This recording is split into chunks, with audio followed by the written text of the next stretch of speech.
Hello students, हमारे कक्षा 11 में तत्वों के वर्गीकरण का अध्याय चल रहा है और आज हम जो है इसमें इलेक्ट्रॉन लब्धि एंथैल्पी को प्रभावित करने वाले कारकों का अध्ययन करने जा रहे हैं। तो आज का हमारा टॉपिक है इलेक्ट्रॉन लब्धि एंथैल्पी को प्रभावित करने वाले कारक।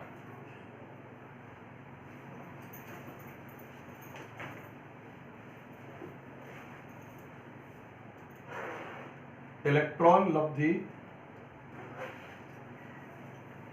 एंथैल्पी को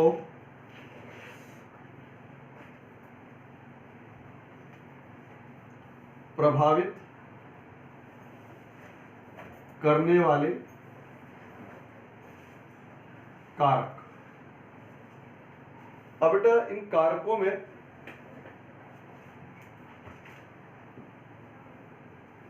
सबसे पहला कारक आता है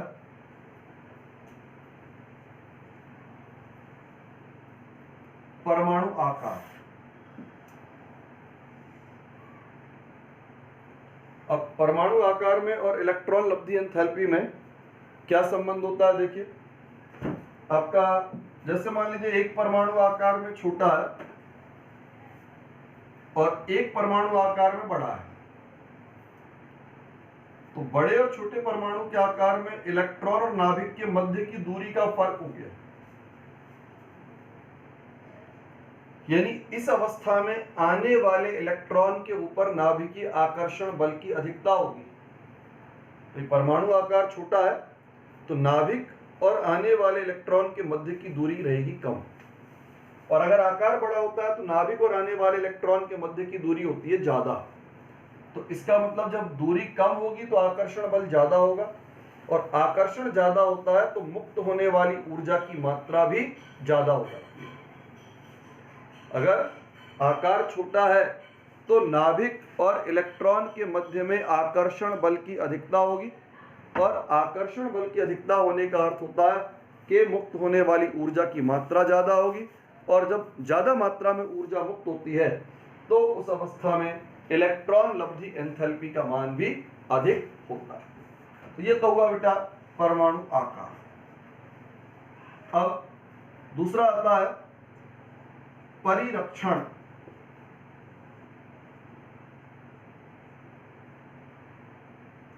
प्रभाव। अब परिरक्षण प्रभाव का मतलब इलेक्ट्रॉन पर प्रतिकर्षण बल। परिरक्षण प्रभाव का अर्थ होता है इलेक्ट्रॉन पर कार्य करने वाला प्रतिकर्षण का बल। तो जैसे जैसे परिरक्षण प्रभाव बढ़ता है, जहां परिरक्षण प्रभाव की अधिकता होगी तो आने वाले इलेक्ट्रॉन पर कार्य करने वाले नाभिकीय आकर्षण बल के मान में कमी। अगर परिरक्षण प्रभाव अधिक है तो उस अवस्था में आने वाले इलेक्ट्रॉन पर कार्य करने वाला नाभिकीय आकर्षण बल कम हो जाता है, और नाभिकीय आकर्षण बल का मान कम होता है तो इस अवस्था में आपके इलेक्ट्रॉन लब्धि एंथैल्पी के मान में कमी आती है। हम सीधे इसको एक संबंध दे सकते हैं, इलेक्ट्रॉन लब्धि एंथैल्पी और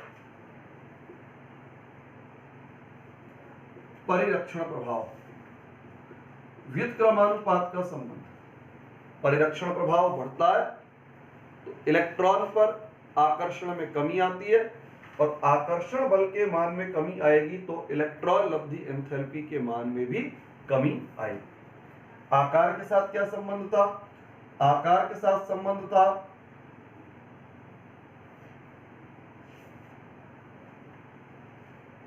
यह भी व्युत्क्रमानुपात का संबंध। छोटा आकार अधिक इलेक्ट्रॉन लब्धि एंथैल्पी, आकार बढ़ता जाएगा, इलेक्ट्रॉन लब्धि एंथैल्पी के मान में साथ साथ कमी आती चली जाती है। जैसे जैसे आकार बढ़ता है, आकार बढ़ने के साथ इलेक्ट्रॉन लब्धि एंथैल्पी के मान में कमी होगी। फिर बेटा इसके बाद में तीसरा कारक आता है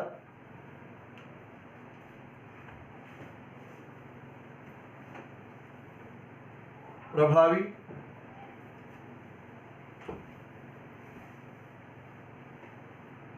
नाभिकीय आवेश। अब बेटा प्रभावी नाभिकीय आवेश के साथ क्या संबंध होता है? देखिए प्रभावी नाभिकीय आवेश के साथ इसका संबंध है नाभिकीय आकर्षण इलेक्ट्रॉन पर अधिक है।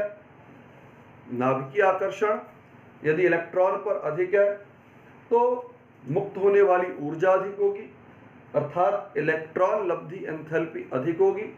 और यदि आकर्षण बल का मान कम है तो मुक्त होने वाली ऊर्जा भी कम होगी, इलेक्ट्रॉन लब्धि एंथैल्पी का मान कम हो जाता है। हम सीधे इसको कह सकते हैं इलेक्ट्रॉन लब्धि एंथैल्पी समानुपाती होती है प्रभावी नाभिकीय आवेश। प्रभावी नाभिकीय आवेश बढ़ता है, अधिकता है, तो मुक्त होने वाली ऊर्जा भी अधिक। क्यों? क्योंकि इलेक्ट्रॉन पर आकर्षण ज्यादा रहेगा, मुक्त होने वाली ऊर्जा अधिक होगी, और आकर्षण अगर कम है तो मुक्त होने वाली ऊर्जा के मान में कमी हो जाती है। अब बेटा इसके बाद में है आपका इलेक्ट्रॉनिक विन्यास।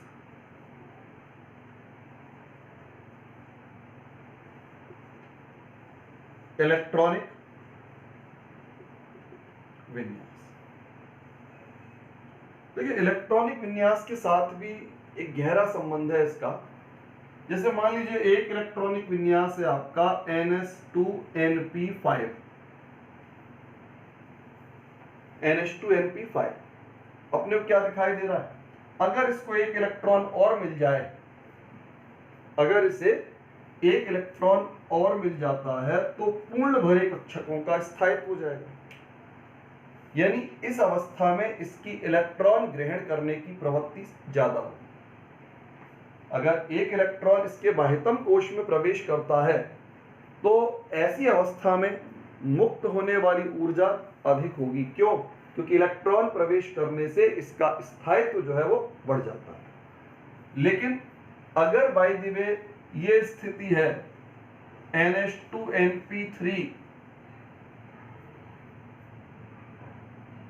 यानी विन्यास पहले से ही स्थायी विन्यास है, अर्ध भरे हुए पी कक्षकों का स्थायित्व उपलब्ध है, यानी विन्यास पहले से ही एक स्थायी विन्यास के रूप में है, तो ऐसी अवस्था में यदि इलेक्ट्रॉन का प्रवेश होगा तो स्थायित्व में कमी आएगी। इलेक्ट्रॉन का प्रवेश होगा तो स्थायित्व में कमी आएगी, और स्थायित्व में कमी आने का मतलब है या तो ऊर्जा मुक्त होगी नहीं, बल्कि बाहर से ऊर्जा देनी होगी। या तो ऊर्जा बिल्कुल मुक्त नहीं होगी बल्कि बाहर से ऊर्जा देनी होगी, और या फिर बहुत कम मात्रा में ऊर्जा मुक्त होगी। तो दो स्थिति बनती है विन्यास के साथ। अगर विन्यास पहले से ही एक स्थायी विन्यास है तो उस अवस्था में इलेक्ट्रॉन ग्रहण करने की कोई प्रवृत्ति उसमें नहीं होगी, यानी इलेक्ट्रॉन लब्धि एंथैल्पी का मान या तो धनात्मक हो जाएगा या फिर बहुत कम ऋणात्मक होगा। बहुत कम ऋणात्मक मतलब बहुत कम ऊर्जा निकलेगी, और धनात्मक होने का मतलब इलेक्ट्रॉन को प्रवेश कराने के लिए आपको बाहर से ऊर्जा देनी होगी। और दूसरी ओर अगर विन्यास में स्थायी विन्यास की तुलना में एक इलेक्ट्रॉन कम है, विन्यास में स्थायी विन्यास की तुलना में अगर एक इलेक्ट्रॉन कम है, तो ऐसी अवस्था में जो तत्व है उसमें इलेक्ट्रॉन को ग्रहण करने की प्रवृत्ति बहुत अधिक होती है। कारण, क्योंकि जैसे ही वो तत्व एक इलेक्ट्रॉन ग्रहण करेगा, इलेक्ट्रॉन ग्रहण करते ही उसका स्थायित्व जो होता है वो बढ़ जाता है। तो स्थायित्व को ग्रहण करने के लिए इलेक्ट्रॉन ग्रहण करने की प्रवृत्ति बहुत ज्यादा होती है, अर्थात ज्यादा मात्रा में ऊर्जा मुक्त होगी, और ज्यादा ऊर्जा मुक्त होने का अर्थ हुआ इलेक्ट्रॉन लब्धि एंथैल्पी का मान अधिक होगा। तो ये चार कारक अपन ने यहाँ पर पढ़े। आकार, आकार के साथ में व्युत्क्रमानुपात का संबंध, छोटा आकार अधिक लब्धि एंथैल्पी, बड़ा आकार कम लब्धि एंथैल्पी। परिरक्षण प्रभाव अधिक है तो मुक्त ऊर्जा कम होगी, परिरक्षण प्रभाव कम है तो मुक्त ऊर्जा अधिक होगी। प्रभावी नाभिकीय आवेश के साथ समानुपात का संबंध, नाभिकीय आवेश बढ़ता है तो इलेक्ट्रॉन पर आकर्षण बढ़ता है, यानी मुक्त होने वाली ऊर्जा की मात्रा में वृद्धि पाई जाएगी। फिर विन्यास, अगर विन्यास में स्थायी विन्यास से एक इलेक्ट्रॉन कम है, विन्यास में स्थायी विन्यास की तुलना में एक इलेक्ट्रॉन कम है, तो एक इलेक्ट्रॉन ग्रहण करके स्थायित्व प्राप्त करने की प्रवृत्ति आती है, यानी इलेक्ट्रॉन ग्रहण करने की क्षमता उसकी बढ़ जाती है। इलेक्ट्रॉन को ग्रहण करने की क्षमता बढ़ जाती है, यानी मुक्त होने वाली ऊर्जा का मान अधिक होगा। लेकिन अगर विन्यास पहले से ही स्थायी विन्यास है, विन्यास अगर पहले से ही एक स्थायी विन्यास है, तो ऐसी अवस्था में इलेक्ट्रॉन ग्रहण करने की प्रवृत्ति बहुत कम होगी। कम क्यों होगी भाई? कम क्यों होगी? क्योंकि कोई भी तत्व अपने स्थायित्व में कमी का विरोध करता है। कोई भी तत्व अपने स्थायित्व की कमी का विरोध करता है, तो ऐसी अवस्था में इलेक्ट्रॉन ग्रहण करने की प्रवृत्ति नहीं होगी, यानी इलेक्ट्रॉन को ऊर्जा दे करके प्रवेश कराया जा सकता है, या फिर इलेक्ट्रॉन के प्रवेश करने पर बहुत अल्प मात्रा में, बहुत कम मात्रा में ही ऊर्जा मुक्त हो सकती है। तो ये थे बेटा इलेक्ट्रॉन लब्धि एंथैल्पी को प्रभावित करने वाले कारक। अब हम इसके बाद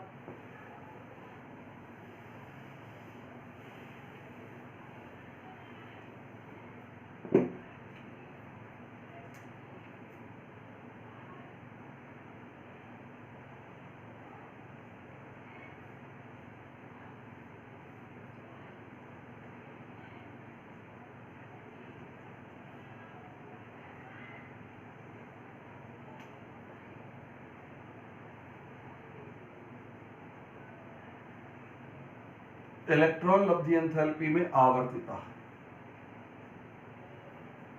अब हम इसमें आवर्तिता का अध्ययन करने जा रहे हैं। आवर्तिता का अर्थ होता है एक आवर्त में और एक वर्ग में किस प्रकार का परिवर्तन देखने को मिलेगा। देखिए, अगर हम इसमें एक आवर्त में अध्ययन करें, तो आवर्त में आकारों में क्या होता है? कमी होती है।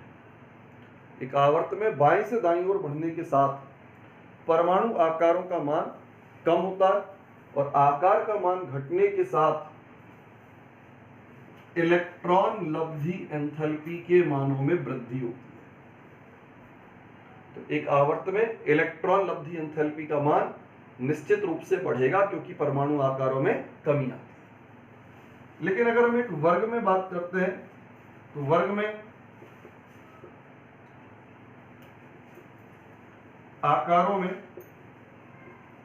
वृद्धि, आकार जो है बढ़ता है, और आकार बढ़ेगा तो इलेक्ट्रॉन लब्धि एंथैल्पी के मान में, यानी मुक्त होने वाली ऊर्जा के मान में निश्चित रूप से कमी आएगी। तो इस प्रकार से ये आपका इलेक्ट्रॉन लब्धि एंथैल्पी का क्रम होता है। एक आवर्त में सदैव बाएं से दाएं इलेक्ट्रॉन लब्धि एंथैल्पी बढ़ती है, क्योंकि आकार घटता है, जबकि वर्ग में ऊपर से नीचे आने पर इलेक्ट्रॉन लब्धि एंथैल्पी के मान में सदैव कमी होती है, क्योंकि परमाणु आकारों में वृद्धि पाई जाती है।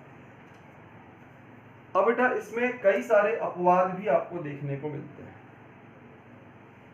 अब बेटा अपवादों में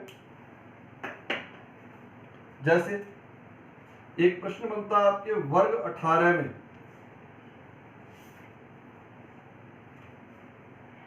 वर्ग 18 के लिए इलेक्ट्रॉन लब्धि एंथैल्पी धनात्मक होती है, जबकि अभी हम क्या कह रहे हैं कि बाएं से दाएं इलेक्ट्रॉन लब्धि एंथैल्पी के मानों में वृद्धि होगी, यानी ऋणात्मक मान बढ़ेगा। वृद्धि का मतलब क्या है? वृद्धि का मतलब हुआ ऋणात्मक मान बढ़ेगा, जबकि हो क्या रहा है? वर्ग 18 के लिए मान ऋणात्मक होने की बजाय धनात्मक हो जाता है। कारण बिल्कुल स्पष्ट है, वर्ग 18 के तत्वों का इलेक्ट्रॉनिक विन्यास NH2NP6 विन्यास होता है। NH2NP6 विन्यास मतलब एक स्थायी विन्यास, और स्थायी विन्यास जो है सदैव इलेक्ट्रॉन को ग्रहण करने का विरोध करता है। अगर ये तत्व, अगर वर्ग 18 का कोई भी तत्व एक इलेक्ट्रॉन ग्रहण करे, तो इलेक्ट्रॉन को निश्चित रूप से अधिक ऊर्जा वाले कक्षक में जाना होगा, और जब भी इलेक्ट्रॉन अधिक ऊर्जा वाले कक्षक में जाता है तो ऊर्जा मुक्त होने के स्थान पर ऊर्जा उसे देनी होती है। भाई कक्षक इसके पूर्ण रूप से भरे हुए, एस कक्षक पूरा भरा हुआ है, पी कक्षक पूरा भरा हुआ है, यानी अगर इलेक्ट्रॉन इसमें प्रवेश करे तो इलेक्ट्रॉन को अधिक ऊर्जा वाले कक्षक में ही जाना होगा, और जब भी इलेक्ट्रॉन अधिक ऊर्जा वाले कक्षक में भेजा जाता है तो उस परिस्थिति में ऊर्जा मुक्त होने के स्थान पर ऊर्जा की आवश्यकता होती है, ऊर्जा देनी होती है। एक बात।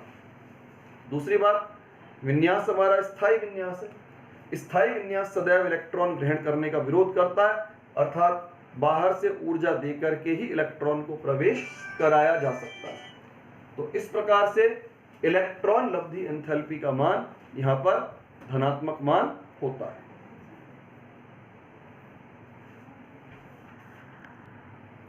तो इसी प्रकार बेटा हम एक प्रश्न इसका और देखने जा रहे हैं। देखिए इसमें एक प्रश्न बनता है कि एक आवर्त में आपके हैलोजनों की इलेक्ट्रॉन लब्धि एंथैल्पी सर्वाधिक होती है। आवर्त में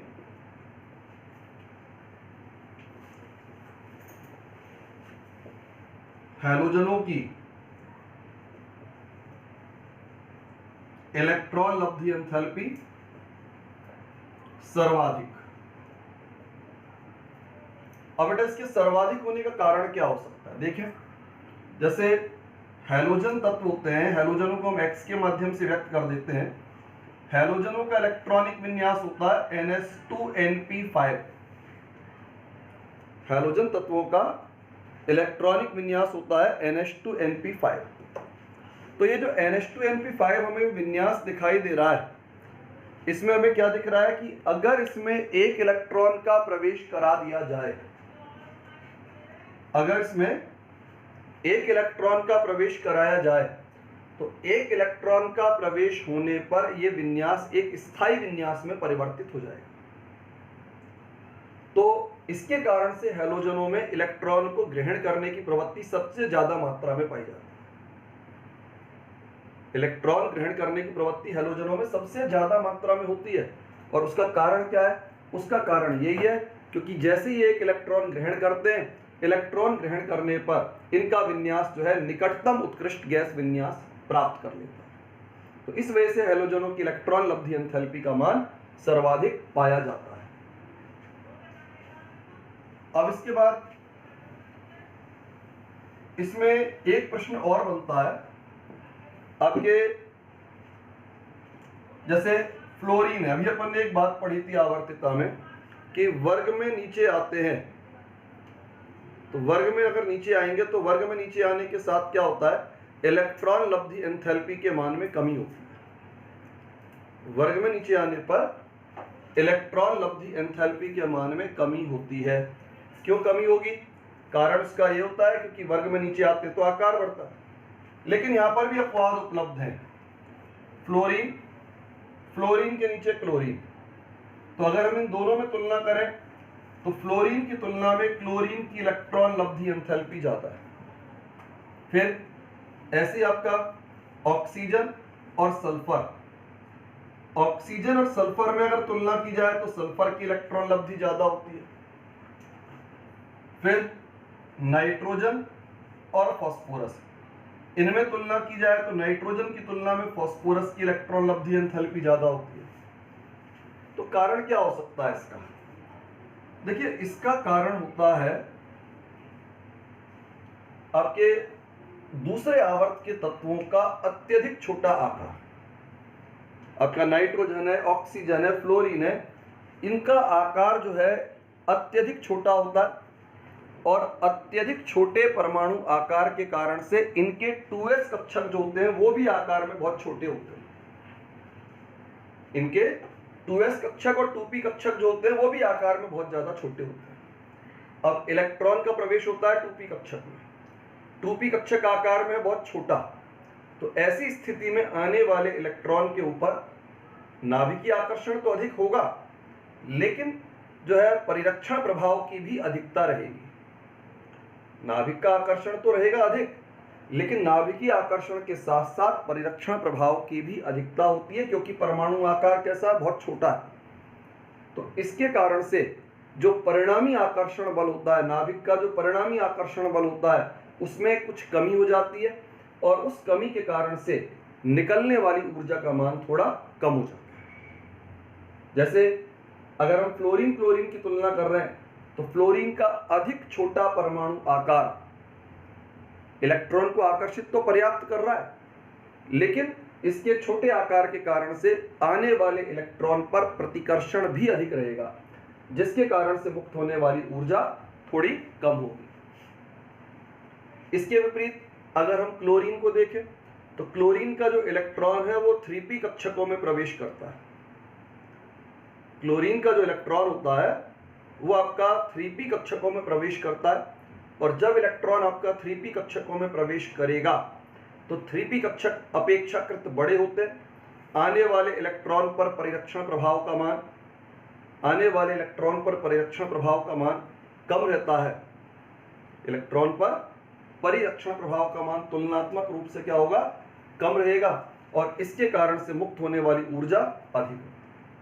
तो इन तत्वों में अगर हम इलेक्ट्रॉन लब्धि एंथैल्पी का क्रम देखें, तो फ्लोरीन की तुलना में क्लोरीन की लब्धि एंथैल्पी ज्यादा, फ्लोरीन की तुलना में क्लोरीन की इलेक्ट्रॉन लब्धि एंथैल्पी ज्यादा। उसके बाद आपके नाइट्रोजन से फास्फोरस की अधिक है, फास्फोरस के बाद ऑक्सीजन से अधिक हो गई सल्फर की, सल्फर से अधिक हो गई फ्लोरीन की, और फ्लोरीन से अधिक हो गई क्लोरीन। ये इलेक्ट्रॉन लब्धि का बढ़ता हुआ क्रम है, बढ़ता हुआ क्रम। यानी नाइट्रोजन की सबसे कम, उसके बाद फास्फोरस, ऑक्सीजन, सल्फर, फ्लोरीन और क्लोरीन। पूरी आवर्त सारणी में यदि आप अध्ययन करेंगे तो पूरी आवर्त सारणी में क्लोरीन सर्वाधिक इलेक्ट्रॉन लब्धि एंथैल्पी वाला तत्व होता है। क्लोरीन की इलेक्ट्रॉन लब्धि एंथैल्पी का मान अन्य सभी तत्वों की तुलना में सर्वाधिक पाया जाता है।